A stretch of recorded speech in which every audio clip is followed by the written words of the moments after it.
ஹதீஸ் 31. அனஸ் ரலியல்லாஹு அன்ஹு அவர்கள் அறிவிக்கின்றார்கள், மன்னரை அருகே அழுது கொண்டிருந்த ஒரு பெண்ணை தாண்டி சென்ற நபி ஸல்லல்லாஹு அலைஹி வஸல்லம் அவர்கள், அல்லாஹுவை பயப்படு, நீ பொறுமையாக இரு என்று கூறினார்கள்.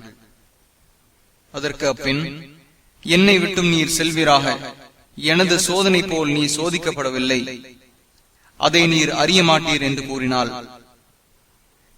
பிறகு இவர்கள் நபி ஸல்லல்லாஹு அலைஹி வஸல்லம் அவர்கள் என்று அப்பெண்ணிடம் கூறப்பட்டது.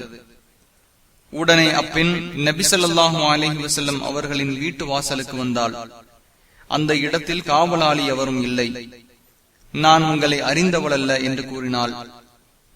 அதற்கு நபி அவர்கள், பொறுமை என்பது கஷ்டத்தின் ஆரம்பத்திலேயே இருக்க வேண்டும் என்று கூறினார்கள். புகாரி 1252, முஸ்லிம் 926.